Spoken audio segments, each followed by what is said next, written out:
ठीक है, स्टार्ट किया जाए। और अभी हम लोग अब स्टार्ट करेंगे इंट्रोगेटिव सेंटेंस। और इंट्रोगेटिव सेंटेंस में नरेशन में इंट्रोगेटिव सेंटेंस का कैसे करते हैं डायरेक्ट स्पीच से इनडायरेक्ट स्पीच में चेंज। हमने आपको एसर्टिव सेंटेंस का संभवतः पढ़ा दिया था और उसमें कुछ प्रॉब्लम्स अगर होंगे तो मैं प्रॉब्लम बताऊंगा जब प्रॉब्लम प्रैक्टिस होगा। आज संभवतः वो खत्म होके प्रॉब्लम प्रैक्टिस भी शुरू हो जाएगा। तो इस तरह से हम लोग स्टार्ट कर लेते हैं किसका, interrogative sentence yes no question का। यस नो क्वेश्चन का इंट्रोगेटिव सेंटेंस स्टार्ट कर लेते हैं और उसके बाद हम लोग धीरे धीरे प्रैक्टिस करेंगे और प्रैक्टिस करने के बाद फिर से अगले चैप्टर पे जाएंगे। तो स्टार्ट करते हैं नरेशन में।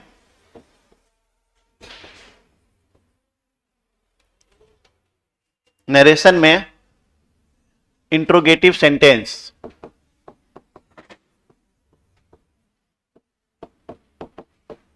Interrogative sentence.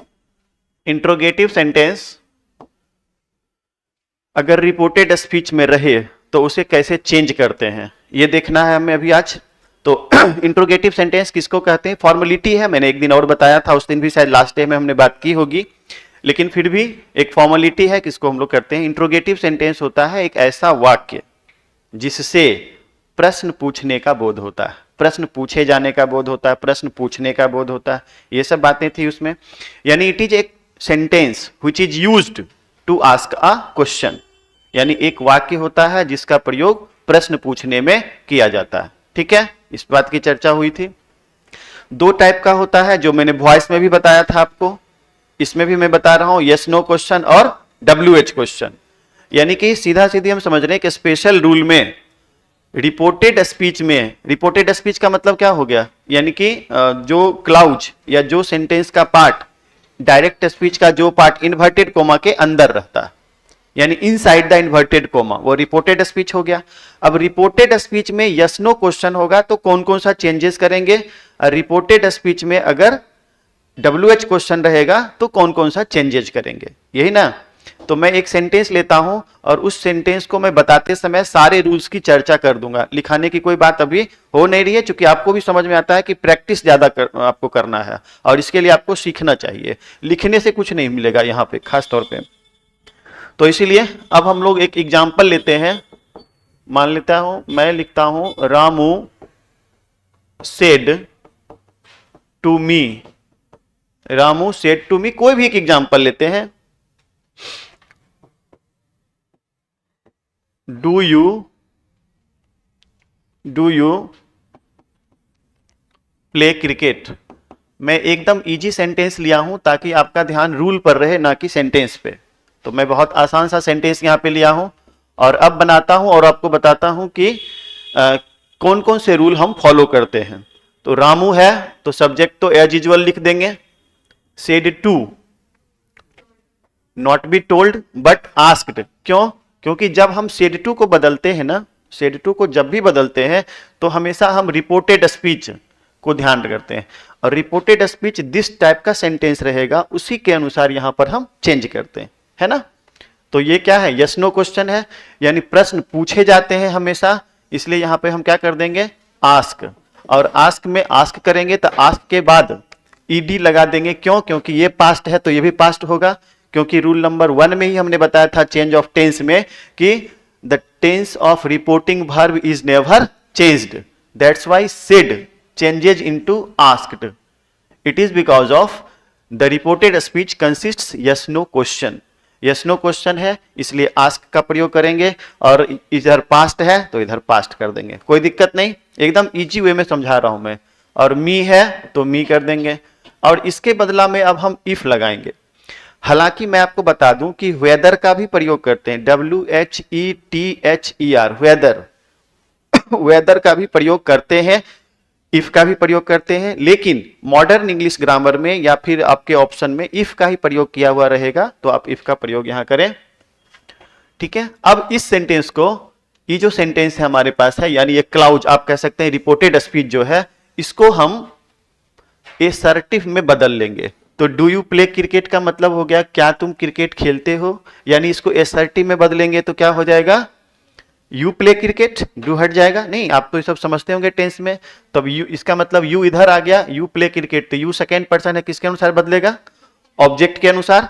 ऑब्जेक्ट क्या है यहां पर, मी कौन सा केस में है, ऑब्जेक्टिव केस में है, और ये कौन सा केस में है, नॉमिनेटिव केस में, तो मी का नॉमिनेटिव केस क्या होगा, आइए, है ना। मैंने आपको बताया है कि जब हम चेंज ऑफ पर्सन करते हैं तो नंबर और केस में कोई परिवर्तन नहीं होता, यह बात आपको जरूर याद रखना चाहिए, है ना। मैंने बोला रूल क्या है कि जब हम पर्सन करते हैं, है ना, जब हम पर्सन को बदलते हैं तो there is no change of case and number, case और नंबर का कोई बदलाव नहीं होता है, ठीक है, इन रिपोर्टेड स्पीच। तो आई हो गया। अब आई प्ले क्रिकेट, तो आई अब प्ले बदल जाएगा, सिंपल प्रेजेंट बदल जाता है सिंपल पास्ट में, और मैंने ये बताया था चेंज ऑफ टेंस में। तो आई अब PLAYED प्लेड, क्रिकेट है तो क्रिकेट, और यहां पे जो ये जो नोट ऑफ इंट्रोगेशन साइन है यहां हो जाएगा फुल स्टॉप। इस तरह के भी एरर मिलेंगे, एक सेंटेंस में रहेगा दिया हुआ, मान लेते हैं अगर अभी यहां पे ये दिया रहे किसी ऑप्शन में, ठीक, और जो सही आंसर है वो नहीं दिया रहे, नन ऑफ दीज दिया रहे, तो आंसर तो नन ऑफ दीज होना चाहिए, लेकिन आपका दिमाग तुरंत आएगा अगर यार सब कुछ तो सही लग रहा है, बस आप क्या करते हैं, हड़बड़ में गड़बड़ हो जाता है, यानी तुरंत आप ऑप्शन को टिक कर देते हैं, इस तरह से गलतियां हो जाती हैं। तो इसलिए आपको यह ध्यान रखना होगा कि यहां पर हम लोग यहां पे क्या करेंगे, क्रिकेट के बाद फुल स्टॉप लगाएंगे। आपको समझ में आ गया क्यों लगाएंगे फुल स्टॉप, क्योंकि आप देखिए सेंटेंस की शुरुआत यहां से हुई सब्जेक्ट वर्ब से, और सब्जेक्ट वर्ब अगर सेंटेंस का एग्रीमेंट होता है तो उसमें हम फुल स्टॉप करते हैं, यानी कि the basic structure of assertive sentence is subject plus verb. तो ये सब्जेक्ट प्लस वर्ब से शुरू हुआ तो इसका मतलब यहां फुल स्टॉप लगेगा। इस सेंटेंस में देखिए वर्ब प्लस सब्जेक्ट से हुआ, इसलिए यहां पे नोट ऑफ इंट्रोगेशन साइन लगा था। समझ में आ रहा है मेरी बात। तो इस तरह से ये यस नो क्वेश्चन का हुआ एक एग्जांपल। यस नो क्वेश्चन में कौन कौन से स्पेशल रूल को फॉलो किया, सेड टू को इसमें आस्क में बदल दिया, ये जो था क्लाउज सेपरेटर, दो क्लाउज को सेपरेट करने वाले को हमने किस में बदल दिया, इफ या वेदर में, जिसमें आपको इफ में बदलना है, दूसरा रूल हो गया। तीसरा रूल क्या हो गया, इस इंट्रोगेटिव सेंटेंस को एसर्टिव में बदल लिए, ठीक है। चौथा रूल क्या किए कि जो पहले रूल अप्लाई करते थे उसको अप्लाई कर दिए, यानी कि change of person, change of tense जो सब करते थे, है ना, एज यूजुअल जनरल रूल्स को जो फॉलो करते थे उसको फॉलो कर दिए। बस आया समझ में कि नहीं। और लास्ट में इसमें एक स्टेप और है कि इसको बदल दिए फुल स्टॉप में। Is it clear. मैं एक लूं WH क्वेश्चन का, हाँ बोला करो।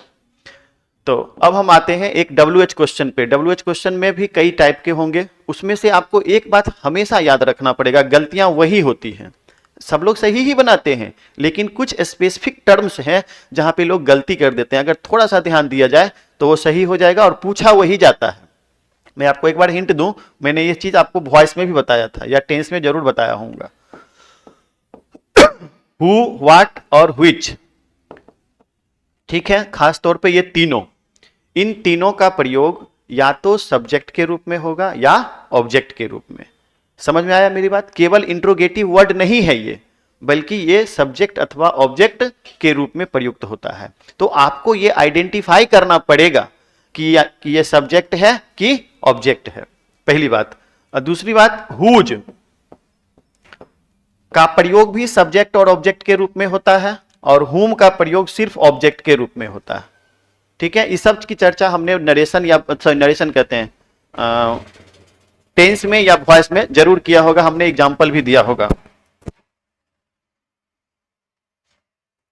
ठीक है। अब इसके बाद व्हेन, वेयर, व्हाई और हाउ, ये चार जो है WH वर्ड, 3, 2, 5, 4, 9, यानी total number of WH words is 9। तो ये 9 जो है ये बेसिक WH वर्ड में गिनती आता है, सभी हैं, लेकिन इनका प्रयोग सिर्फ इंट्रोगेटिव वर्ड के रूप में होता है, एडवर्ब के रूप में होता है। एडवर्ब है, एडवर्ब है, एडवर्ब है, एडजेक्टिव एडवर्ब है, और इसका प्रयोग पॉजेसिव के लिए होता है, पोजीशन को बतलाने के लिए। ये ऑब्जेक्टिव केस में, हु के ऑब्जेक्टिव केस में होता है। इस तीनों का प्रयोग सब्जेक्ट अथवा ऑब्जेक्ट के रूप में होता है। ये सब हम पहले भी बात कर चुके हैं, ठीक है। मेरा कहना यह है कि अगर इसके जो प्रॉपर्टी हैं, जो कंडीशंस हैं, इसको अगर हम समझेंगे तो नरेशन को हम अच्छा से बना पाएंगे, यानी डायरेक्ट से इनडायरेक्ट में। अभी मैं आपको अब एग्जांपल एक देता हूं, जिस एग्जांपल में हम लोग आपको बताएंगे। अभी एक सेंटेंस लेता हूं मैं, my teacher said to me. मैं बार बार पास्ट में लेता हूं ताकि आपको टेंस वगैरह भी इसमें ख्याल मिले। My teacher said to me, who are you. मेरे शिक्षक ने मुझसे कहा तुम कौन हो। ध्यान से देखना, बस यहीं पर देख समझ जाओगे, बस काम खत्म है। और इसी में थोड़ा परेशानी है, बाद बाकी सब आसान है। देखो ध्यान से, तो my teacher asked, ASKED, asked me. ठीक है जी, कोई टेंशन नहीं अभी तक। अब इसके बदला में हम इफ या वेदर नहीं लगाएंगे। क्यों नहीं लगाएंगे? लगाना चाहिए था, चूंकि यह भी इंट्रोगेटिव सेंटेंस है ना। लेकिन यहां हम नहीं लगाएंगे। क्यों नहीं लगाएंगे? चूंकि अब हम अगर लगा देते हैं, बाय द वे हम लगा देते हैं, तो फिर इस हु का क्या करेंगे? ये हु भी बीच में आ जाएगा तो कंजंक्शन हो जाएगा। मैंने आपको एक दिन बताया था कि WH वर्ड जितने भी होते हैं, इसके एक कॉ वाले मीनिंग होते हैं, एक जॉ वाले मीनिंग होते हैं। जब यह बीच में प्रयोग होता है तो कंजंक्शन की तरह होता है जनरली, और जब यह सेंटेंस के शुरू में प्रयोग होता है तब यह कॉ वाला अर्थ यानी कि इंट्रोगेटिव वर्ड रखता है। ठीक है, यानी कि अब यह देखो, ये पूरा सेंटेंस के बीच में आ गया ना, तो इसका मतलब यह कंजंक्शन हो जाएगा। तो जब यह कंजंक्शन ऑलरेडी होगा तो इसकी कोई आवश्यकता है क्या? अब दो कंजंक्शन तो लगाएंगे नहीं। समझ में आया मेरी बात की क्यों ऐसा करते हैं? तो इसीलिए हम यहाँ पे हु का प्रयोग नहीं करेंगे, सॉरी इफ का प्रयोग नहीं करेंगे, बल्कि डायरेक्ट अब हम किसका प्रयोग करेंगे?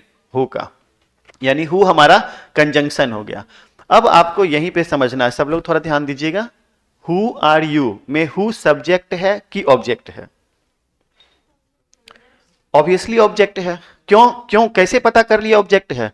हु आर यू, आर का वर्ब यहां पर क्या है? आर है। आर किसके लिए लगा है? यू के लिए लगा है। यू के लिए लगा है तो सब्जेक्ट के लिए वर्ब होता है। तो ये सब्जेक्ट हो गया तो ऑब्वियसली ये क्या हो गया? वर्ब हो गया। और जब ये सब्जेक्ट हो गया और ये वर्ब हो गया तो मैंने अभी क्या बोला? या तो सब्जेक्ट की तरह होगा या ऑब्जेक्ट की तरह होगा। तो जिसमें से जब ये सब्जेक्ट हो गया तो ऑब्वियसली अब क्या बच गया? ये ऑब्जेक्ट। ठीक है, कोई दिक्कत नहीं। अब हमारा यहां पर जो हमने ये प्रयोग किया है वो कंजंक्शन किया है, सब्जेक्ट ऑब्जेक्ट अभी नहीं किया है, ये कंजंक्शन सिर्फ है। कंजंक्शन में अगर ये कंजंक्शन लगाए हैं और यहां आपको फुल स्टॉप लगाना है, लास्ट में फुल स्टॉप लगाना है, तो निश्चित तौर पे कंजंक्शन के बाद हमको सब्जेक्ट चाहिए एक। ठीक है, अब जब सब्जेक्ट चाहिए तो सब्जेक्ट क्या है? यू। तो यहां पर यू लिखते, ठीक है, लेकिन यू नहीं लिखेंगे क्योंकि यू सेकेंड पर्सन ऑब्जेक्ट के अनुसार बदलेगा। तो यहां पर अब क्या लिखेंगे? देखा आपने कैसे हुआ? Who I. अब इज एम आर जो है वो किस में बदल जाएगा? वाज या वेयर में, चूंकि उधर टेंस क्या है? पास्ट है, तो इसका बदल जाएगा आई वाज। और अब ये हो गया इसका नरेशन। आपने सब लॉजिकली समझा होगा कि यहाँ पे हु क्यों लगाए, इफ क्यों नहीं जोड़े, यहाँ पे आई क्यों आ गया। अब दूसरा सेंटेंस में देखेगा कि इसी तरह से यहां पर कंजंक्शन है। ठीक, यहां पर ये क्या है? कंजंक्शन है, और यहां पर ये सब्जेक्ट है। लेकिन दूसरा सेंटेंस अभी हम इसी का हु का ही बनाते हैं, जिसमें कंजंक्शन और सब्जेक्ट एक ही हो जाएगा, फिर से सब्जेक्ट लिखने की आवश्यकता नहीं होगी। मैं आपको दूसरा एग्जाम्पल बताता हूं। फिर से लेते हैं वही चीज, कुछ भी ले लेते हैं। My teacher said to me, who writes a letter, एक पत्र कौन लिखता है। आपको ना कॉन्सेप्ट समझना है। अगर आप कॉन्सेप्ट समझ गए तो कोई भी क्वेश्चन रहेगा इससे संबंधित तो आप बना सकते हैं। कॉन्सेप्ट नहीं समझ में आया तो ये क्वेश्चन तो समझ जाएंगे, अगला क्वेश्चन में फिर दिक्कत होगा। ठीक है ना। तो my teacher said to me, आप बताएंगे इसको कैसे बनाएंगे। तो माई टीचर आस्क्ड मी, कोई दिक्कत नहीं है यहां पे, है ना। तो इसके बाद हु का प्रयोग हम यहां पे किए हैं, और हु के प्रयोग से फिर से हम यहां पे हु लिख देंगे, कंजंक्शन का प्रयोग कर देंगे, कोई दिक्कत नहीं। अभी तक मैंने बोला था ना अभी ना कि WH जैसे ही वर्ड मिले आप इसको जोड़ देंगे, यानी कंजंक्शन कर देंगे यहां पे। तो कंजंक्शन हो गया ये। इसके बाद अब यहां पर हम जब कंजंक्शन करते हैं, ध्यान से यहां सुनो, इधर कंजंक्शन जब हम लगाते हैं तो यहां हमको फुल स्टॉप लगाना है, ठीक है। मैंने अभी तुरंत बोला था कि यहां पर कंजंक्शन यूज किए तो फुल स्टॉप करना था ये। अब जब यहां फुल स्टॉप करना है, यानी कि ये असर्टिव सेंटेंस बन रहा है, तो इसका मतलब अब ये कंजंक्शन के बाद हमको क्या चाहिए, सब्जेक्ट। यहां सब्जेक्ट चाहिए। अब यहां पर ढूंढेंगे सब्जेक्ट कहां पर है। सब्जेक्ट यहां पर ये है, हु राइट्स ए लेटर, एक पत्र कौन लिखता है, तो जो लिखता है वही सब्जेक्ट हुआ ना। डूअर ऑफ द एक्शन को क्या कहते हैं, सब्जेक्ट। तो यानी हु यहां पर हो गया सब्जेक्ट, और हु को हमने बना लिया कंजंक्शन। तो इस वाक्य में सब्जेक्ट भी ये है और कंजंक्शन भी ये हो। जबकि इस वाक्य में क्या था, सिर्फ कंजंक्शन था, सब्जेक्ट हमारे पास दूसरा था। लेकिन इस वाक्य में ये हु सब्जेक्ट भी है और कंजंक्शन भी है। अब समझ में आया कुछ, यहीं पे आपको समझना था बस, और सब तो आसान ही है। तो सब्जेक्ट के बाद आप क्या देंगे, वर्ब देंगे। तो राइट्स है, राइट्स बदल जाएगा किसमें, रोट में। क्यों बदल जाएगा, क्योंकि सिंपल प्रेजेंट टेंस बदल जाता है सिंपल पास्ट टेंस में, और ए लेटर है तो ए लेटर। और तब यहां देखिए फुल स्टॉप जो पहले लगाया था हमने वो यहां पर है। तो आपने इस बात को फील किया होगा कि हु यहां पर सब्जेक्ट था तो यहां पे कंजंक्शन और सब्जेक्ट दोनों की तरह आया, और हु यहां पर ऑब्जेक्ट था तो यहां पे कंजंक्शन आया और यहां पर अलग से सब्जेक्ट लिखना पड़ा। समझ में आया। ये आप कंफ्यूजन दूर करिए कि हु का प्रयोग के लिए दोनों अलग अलग नियम हो गया। ठीक इसी तरह से व्हाट अथवा व्हिच के लिए भी आप ऐसा ही सोच सकते हैं। जब आगे हमारे पास प्रॉब्लम आएंगे, यानी सेंटेंस में असाइनमेंट जो दिया हुआ हूं आपको, कल भी मैंने आपको या परसों ही शायद मैंने भेज दिया है, आप उस पर प्रैक्टिस जरूर करना चाहिए आपको GTM इंग्लिश टेलीग्राम चैनल पे, है ना। जिन लोगों ने फॉलो नहीं किया है वो कर लें, अगर सीरियस है तो। अगर नहीं सीरियस है तो कोई मतलब ही नहीं है। तो इसीलिए ये मुझे लगता है समझ में आ गया होगा WH। अब हम एक लेते हैं कोई भी ऐसा WH वर्ड जो कि इंट्रोगेटिव वर्ड की तरह है, सब्जेक्ट ऑब्जेक्ट की तरह उसका कोई मतलब नहीं है, ठीक है। इस समझ में आ गया होगा, सिर्फ समझना है। मैं आपको बार बार बोल रहा हूं कि ये आप इस अपने इस सब्जेक्ट में ना सिर्फ समझने पर जोर दीजिए। देखो ध्यान से, अब एक सेंटेंस लेते हैं, जैसे he said to me, he said to me, where are you coming from, where are you coming from, where are you coming from, ठीक है जी। अब हम WH का ये लास्ट बता रहे हैं, ठीक है, इसमें ध्यान से देख लो। देखो he said to me, तो क्या हो जाएगा यहां पे, he said to को asked में बदल देंगे, me। अब बताइए WH वर्ड है तो कंजंक्शन के रूप में इसका प्रयोग कर लेंगे, है ना। तो where है तो where लगा दिया, ठीक है। अब WH के बाद एक हमको क्या चाहिए, सब्जेक्ट चाहिए। क्योंकि हमको क्या करना है, यहाँ पे फुल स्टॉप करना है, फुल स्टॉप लगाना है, तो हमें सब्जेक्ट चाहिए। सब्जेक्ट हमारा क्या है, यू सेकेंड पर्सन ऑब्जेक्ट के अनुसार बदलेगा तो क्या हो जाएगा, आई नहीं होगा, यू सेकेंड पर्सन है ऑब्जेक्ट के अनुसार, ये हमारा ऑब्जेक्ट है, और यहाँ पे आई हो गया। आई के साथ क्या लगेगा, आई वाज, और उसके बाद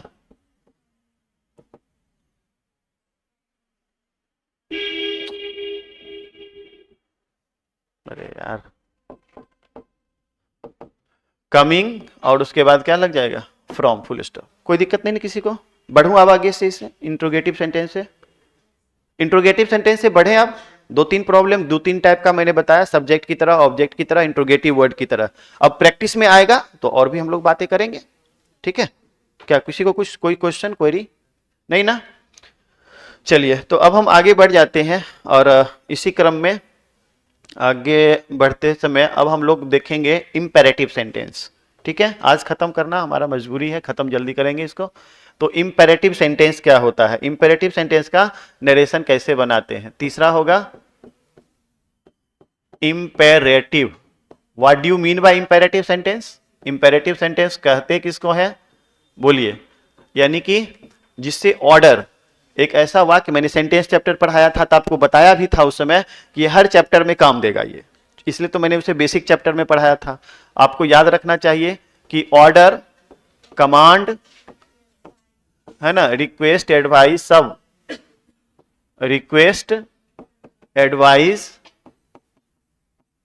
है ना, प्रोहिबिशन, ETC, सब नहीं, प्रपोजल, इस सब के बारे में मैंने आपको बताया था कि इसको इस तरह से हम समझते हैं इंपेरेटिव सेंटेंस को।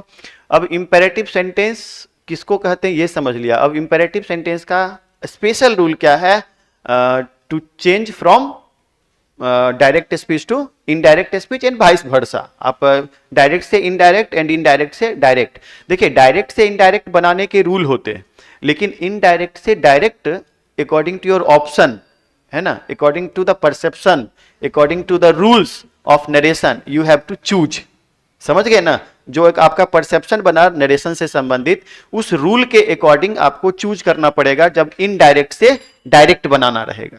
और डायरेक्ट से इनडायरेक्ट अगर बनाना है तो उसमें आपको क्वेश्चंस मिलेंगे और अकॉर्डिंग टू रूल आप चेंज करके लिखते हैं, बनाते हैं। समझ में आ रहा है मेरी बात ना? तो इसलिए कॉन्सेप्ट रखना आपके लिए जरूरी है। फिर से मैं एक सेंटेंस लेता हूं और आपको बताने की कोशिश करता हूं कि इंपेरेटिव सेंटेंस को कैसे हम ट्रांसफॉर्म करते हैं from direct speech to indirect speech. Like that, he said to me. एक सेंटेंस लेते हैं ऑर्डर का, गो देयर। बहुत इजी सेंटेंस लिया ताकि आप पहले इसके बेसिक कॉन्सेप्ट को समझ सकिए। क्वेश्चन तो डिफरेंट टाइप का हम लोग देखेंगे ही। तो he said to me go there, आप गौर करना यहां पे सेड टू है, सेड टू है तो इसको किस में बदल देंगे, ऑर्डर्ड में। क्यों बदल देंगे, क्योंकि हम हमेशा क्या देखते हैं रिपोर्टेड स्पीच के अंदर के सेंटेंस, रिपोर्टेड स्पीच में रहता था इंट्रोगेटिव तो आस्क करते थे, रिपोर्टेड स्पीच में रहेगा ऑर्डर तो ऑर्डर करेंगे, रिक्वेस्ट तो रिक्वेस्ट करेंगे, एडवाइस तो एडवाइस करेंगे। यानी कि इस सेंटेंस के वास्तविक अर्थ के मुताबिक हम यहां पे सेड टू को बदलेंगे। यानी totally depends upon the actual meaning of the this sentence which is used in reported speech और which is used in inside the inverted comma. Inverted comma के अंदर में जो हुआ है, according to the actual sense of this sentence we should change said to into something else. समझ रहे हैं ना? तो यहां पे क्या है ऑर्डर, तो then you should use order, order ORDERED, ordered हो जाएगा क्योंकि पास्ट है ये। अब मी, अब इसमें हम यहां पे ना टू का प्रयोग करते हैं। ठीक है, टू का प्रयोग क्यों करते हैं, कोई बता सकते हैं तो बताइए, फिर मैं बताता हूं। नहीं तो गो है तो गो, देयर है तो देयर। यहां पे आप देखते होंगे कि दैट लगाते हैं, आपने देखा इफ लगाते हैं, आपने देखा WH वर्ड को जोड़ लेते हैं आप यहां पर देख रहे हैं टू लगाते हैं। तो टू क्यों लगाते हैं, ऐसा चेंज क्यों हो गया, चेंज क्यों हो गया? तो मैं आपको बताऊं कि चूंकि इसके बाद आने वाला वर्ब है और वर्ब को जोड़ने के लिए हमेशा हम टू का प्रयोग करते हैं ताकि इससे बने हुए स्ट्रक्चर इन्फिनिटिव हो जाएं। अगर यहां दैट लगाएंगे तो दैट के बाद हमको सब्जेक्ट चाहिए और यह इंपेरेटिव सेंटेंस है। इंपेरेटिव सेंटेंस में सब्जेक्ट लिखा नहीं जाता है बल्कि एज्यूम्ड होता है, यानी माना जाता है YOU, जो कि मैंने आपको बताया हुआ है इंपेरेटिव सेंटेंस के सेंटेंस चैप्टर में। यानी कि उसमें YOU सब्जेक्ट के रूप में बताया था, आपको छुपा रहता है। तो इसलिए यहां सब, अगर यहां यू लिखना है तो निश्चित तौर पे आपको फिर दैट लिखना पड़ेगा। ठीक है, अगर आपको he ordered me that you go there, तब यह क्या हो जाएगा, एसर्टिव सेंटेंस, ना कि इंपेरेटिव रहेगा। तो हमें लिखना भी इंपेरेटिव है, इसलिए मजबूरी है कि हम यहां यू नहीं लिखेंगे, गो देयर ही लिखेंगे। और तब हमारे पास ये कंपल्सन है कि इसको हम जोड़ने के लिए टू का प्रयोग करेंगे, ना कि दैट का, है ना। रीजन हर चीज का पता होना चाहिए कि हम टू लगाते हैं। जनरली हम क्या करते हैं ना, रट लेते हैं। इंपेरेटिव सेंटेंस में टू लगाते हैं, इंट्रोगेटिव में इफ या वेदर लगाते हैं, फिर WH वर्ड का यूज करते हैं। ये रटना नहीं चाहिए। According to my opinion you should consider the logic which is used to transform from direct to indirect speech. क्या क्या रूल्स हैं और what's the reason behind it, है ना, यू शुड कंसीडर। तो आपने देखा यहाँ पे कि टू का प्रयोग किए दोनों को जोड़ने के लिए। Is it clear? किसी को कोई कंफ्यूजन है, कोई सवाल हो तो बीच में पूछ सकते हैं। ऐसा कुछ नहीं है कि आप ऑनलाइन है तो ऐसा फॉर्मेलिटीज, लेकिन आप जब पढ़ेंगे ही नहीं, जब हमारा पूरा ही नहीं होगा तो फिर ऑनलाइन ऑफलाइन का क्या मकसद। तो आपको अगर दिक्कत हो तो आप जरूर पूछिए। तो समझ में आया ये बात? अब इसी में अगर रहता प्लीज गो देयर लिखा हुआ तो आप क्या करते, ही रिक्वेस्टेड मी ना। अगर यहां रहता हेल्प देम या हेल्प द पुअर तो यहां क्या कर देते, एडवाइज्ड का प्रयोग कर देते। अब एक हम ऐसा सेंटेंस लेते हैं जिसमें निगेटिव हो, यानी कि प्रोहिबिशन एक्सप्रेसिंग सेंटेंस हो, मनाही वाला हो। उस तरह के सेंटेंस भी पूछे जाते हैं और जरूर पूछे जाते हैं, तो आप इस पर ध्यान दीजिए।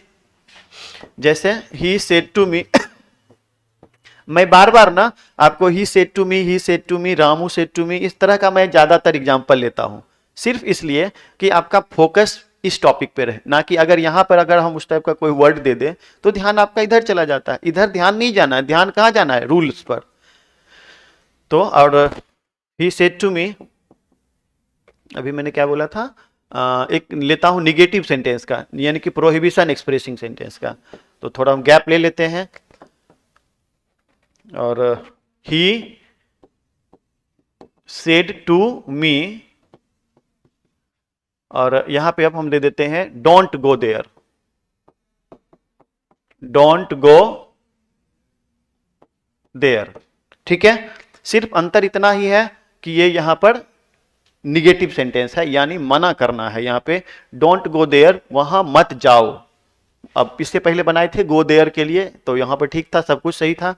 लेकिन अब यहां पर हम बनाएंगे तो वहां पर मत जाओ, ये सलाह भी हो सकता है, एडवाइज, ये ऑर्डर भी हो सकता है, फिलहाल रिक्वेस्ट नहीं लगता है। तो इसमें हम यहां क्या करेंगे, ही ऑर्डर्ड कर सकते हैं, एडवाइज भी कर सकते हैं, ये सब डिपेंड करेगा आपके ऑप्शन पर, है ना। मी, उसके बाद देखिए डोंट लिखा हुआ है यहां पे, तो यहां पे अब हम नॉट का प्रयोग कर देंगे, नॉट, और टू गो देयर।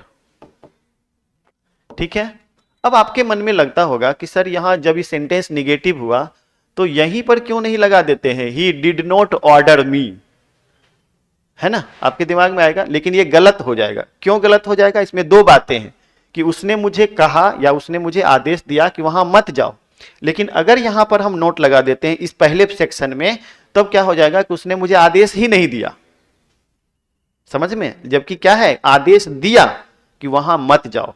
हम ये कहते हैं कि वहां मत बैठो, तो हम बोले, पहले तो बोले, तब ना बोले कि वहां मत बैठो।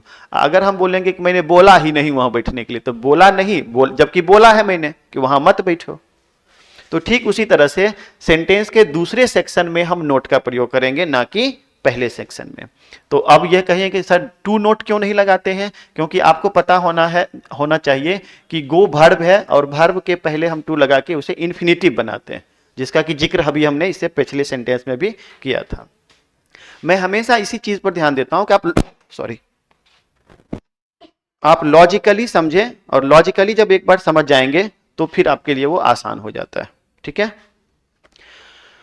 तो इसमें किसी को दिक्कत, अब मैं एक लेट वाला भी एग्जांपल दे देता हूं, समझा देता हूं, वहां तो क्वेश्चन आएंगे ही आएंगे। फिर से ही सेड टू अस, थोड़ा चेंज कर दिया चूंकि लेटेस्ट वाला एग्जांपल लेना है।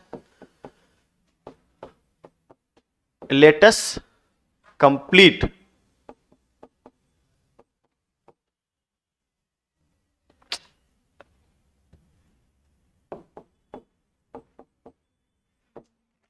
The work, let's complete the work. इसको हम लोग लेट्स का भी प्रयोग ऐसे भी करते हैं, एक ही चीज हुआ ये, लेट्स कंप्लीट द वर्क। तो इसको जब हम बनाएंगे तो सबसे पहला आप देखेंगे कि यहां पर लेट के बाद अस है, तो किस टाइप का सेंटेंस है, प्रपोजल या फिर सजेशन भी होता है, सजेशन के लिए भी इस्तेमाल करते हैं हम लोग। मतलब मैं आपको सजेस्ट कर रहा हूं कि जैसे उसने हम लोगों से कहा लेट्स कंप्लीट द वर्क, यानी ही सजेस्टेड मी, उसने मुझे सजेस्ट किया है कि चलो हम लोग काम पूरा कर लेते हैं। तो आप यहां पर प्रपोज्ड का भी इस्तेमाल कर सकते हैं, सजेस्टेड का भी इस्तेमाल कर सकते हैं, बट यू शुड नो इस्तेमाल, आपको इस्तेमाल करना ही नहीं है, बल्कि यू शुड चूज, इस्तेमाल तो आपको करना नहीं है, यू शुड चूज ऑप्शन। समझ रहे हैं ना, ये जो मैं हमेशा बताता हूं कि आप इसका भी प्रयोग कर सकते हैं, इसका भी प्रयोग कर सकते हैं, लेकिन आपको नहीं करना है। क्यों, क्योंकि आपके पास तो ऑप्शन दिया रहेगा, है ना, finally you will have to choose the option, MCQ question होता है ना ये। तो अब हम लोग यहां पे दे देंगे ही सजेस्टेड, लेकिन मैं आपको डिफरेंट टाइप से बता देता हूं ताकि आप हर चीज के लिए वहां तैयार रहे, जिस टाइप का सजेस्टेड रहे, प्रोपोज्ड रहे, या इससे मिलता जुलता कोई शब्द रहे, तो आपको ये चीज ध्यान रख के आपको समझना होगा कि यहां कौन सा वर्ड सुटेबल। तो ही सजेस्टेड अस, ठीक है, कोई दिक्कत नहीं, आप प्रपोज देंगे तो कोई दिक्कत नहीं। उसके बाद हम लगाएंगे यहां पर दैट। अब कहेंगे कि आप दैट क्यों लगाए सर, यहां पर तो टू बोले थे लगाने के लिए इंपेरेटिव सेंटेंस में, इंपेरेटिव सेंटेंस में टू लगाते हैं। मैं आपको शुरू में भी जब पढ़ाया करता था, वॉइस पढ़ाया, नरेशन पढ़ा दिया ऑलमोस्ट, मैं हमेशा आपको बोला करता हूं कि ग्रामर में हमेशा रिक्वायरमेंट पर ध्यान दिया जाता है। Requirements of grammar is primary thing, है ना, it is mandatory, and the rules of grammar is secondary thing. मतलब क्या हो गया कि हमें दोनों का अर्थ एक समान करना है, दोनों का अर्थ एक समान करना है, ना कि रूल्स को फॉलो करना है। Rules are only used for convenience, सिर्फ हमारी सुविधा के लिए होता है। रूल का जो ग्रामर के जो रूल हम लोग करते हैं, पढ़ते हैं, जो जैसे मैंने भी बोला टू लगाइए, इफ लगाइए, वेदर लगाइए, जो भी अभी रूल्स बता रहा हूं मैं, ये सिर्फ और सिर्फ हमें उस रिक्वायरमेंट को पूरा करने के लिए सुविधा प्रदान करता है, ना कि ये यूनिवर्सल ट्रूथ है। ये यूनिवर्सल ट्रूथ नहीं होता है, सिर्फ हमारी सुविधा के लिए वो रूल्स का इस्तेमाल करते हैं। आप देखिए ना, यहाँ पे हमने टू नहीं लगाया, तो क्या इसका मतलब गलत हो गया? नहीं, गलत नहीं हुआ। क्यों? क्योंकि हमारा रिक्वायरमेंट क्या है? इस दोनों का अर्थ को समान करना। अब इस दोनों के अर्थ को समान करने के लिए हमें जिसको फॉलो करना पड़े वो रूल हो गया। समझ रहे हैं ना मेरी बात की? रूल्स ग्रामर में क्या होते हैं? तो दैट, अब यहां पर हम दैट जब लगाएं तो हमें सब्जेक्ट ढूंढना पड़ेगा। वी, यानी कि अब अस है, लेट के बाद अस है, तो प्रपोजल या सजेशन का बोध होता है, और इसके लिए मॉडल ऑक्सिलरी वर्ब, जो मैं इसके अगले चैप्टर में ही आपको पढ़ाऊंगा कि क्या प्रयोग करते हैं, शुड का। तो we should complete the work. इस तरह के कॉन्सेप्ट को मैंने वॉइस में भी एक दिन बताया था आपको। तो जब भी नरेशन पढ़िए, वॉइस पढ़िए, तो कई कॉन्सेप्ट होते हैं, उस कॉन्सेप्ट को समझिए और according to the concept you should structure it, आप इसे स्ट्रक्चर करें। ठीक है? कोई दिक्कत है क्या? नहीं ना? थोड़ा हमको स्पीड से बढ़ना पड़ेगा। चारों तरह का सेंटेंस इसमें इंपेरेटिव में बता दिया। अब हम लोग पढ़ेंगे ऑप्टेटिव सेंटेंस का, है ना। चौथा हमारा होगा ऑप्टेटिव सेंटेंस, और ऑप्टेटिव सेंटेंस में अब हम थोड़ा जल्दी करते हैं, और हमारा आज ये टारगेट था कि सब पूरा खत्म कर दें। ऑप्टेटिव सेंटेंस, ऑप्टेटिव सेंटेंस किसको कहते हैं बताइए? मैंने बताया हुआ है आपको, इसलिए मैं पूछ रहा हूं। ऑप्टेटिव सेंटेंस किसको कहते हैं? जिससे विश, डिजायर, नहीं, कर्स, प्रे, ये सब का बोध होता है। और actually it is generally started from may and ends with note of exclamation sign. ऐसा मैंने आपको ऑप्टेटिव सेंटेंस में बताया है। तो अब देखना यहां पे, द संत सेड, है ना, the Sant said may God bless you, may God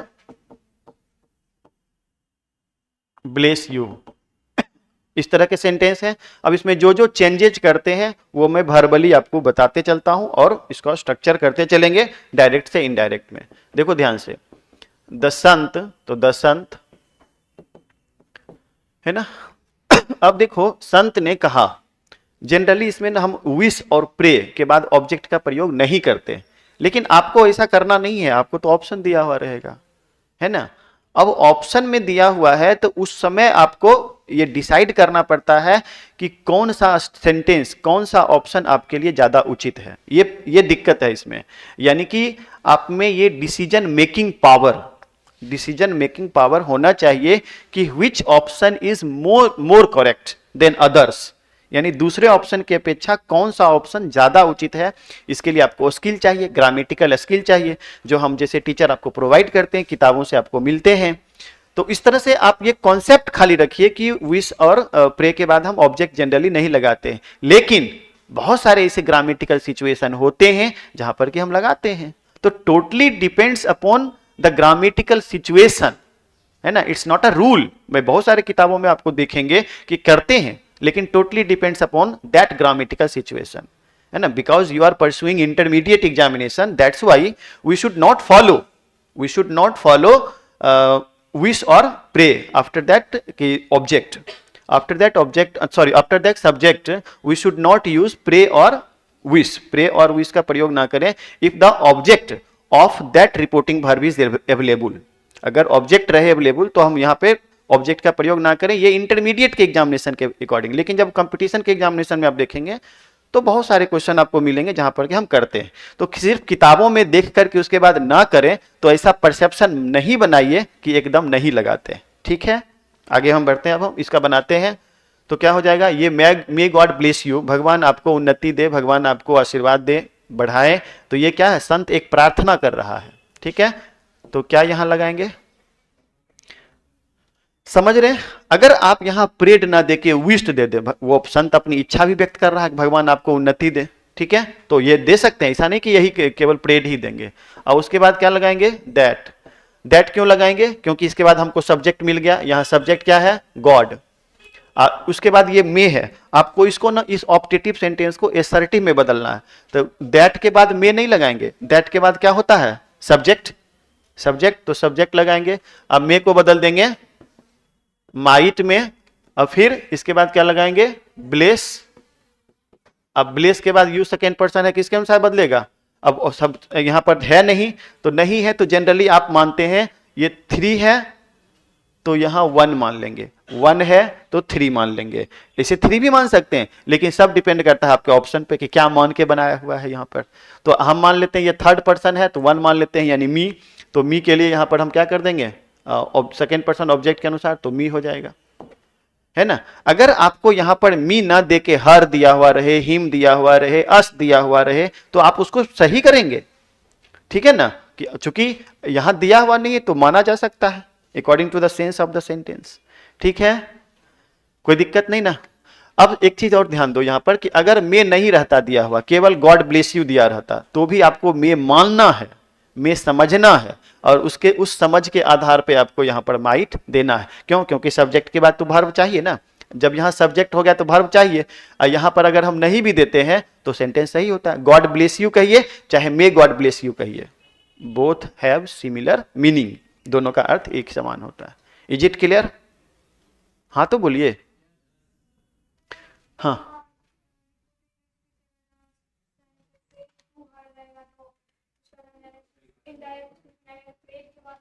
जरूरी नहीं है देना, आप यहां पर मेंशन कर दीजिए, यहां मेंशन कर दीजिए, जरूरी नहीं है देना, इसका इसका देने की यहां कोई आवश्यकता नहीं है।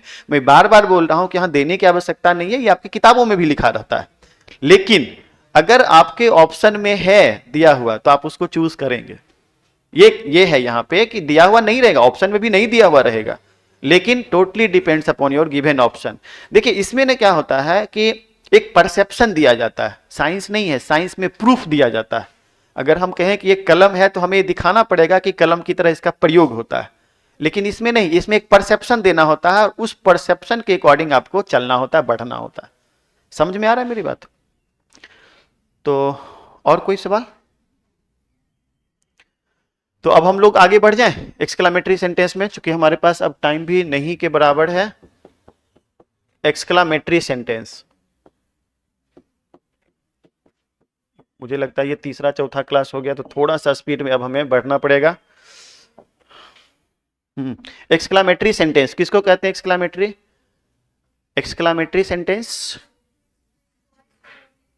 जॉय, प्लेजर, सॉरो, नहीं सरप्राइज, ये सब का बोध होता है। तो अब देखो यहां पे ध्यान से देखो, एक सेंटेंस ले लेते हैं। ही सेड टू मी, आप यहां मी ना देके अस दे दें, ही सेड टू अस, क्योंकि इसके अकॉर्डिंग हमको यहां सेट करना पड़ता है। उसने हम लोगों से कहा, hurrah, we have won the match, we have won the match, ठीक है ना। देखो यहां पे हमने हुर्रा के बाद एक्सक्लेमेशन साइन लगा दिया, तब लास्ट में नहीं लगाएंगे, एक ही सेंटेंस में दो दो एक्सक्लेमेशन साइन नहीं होगा।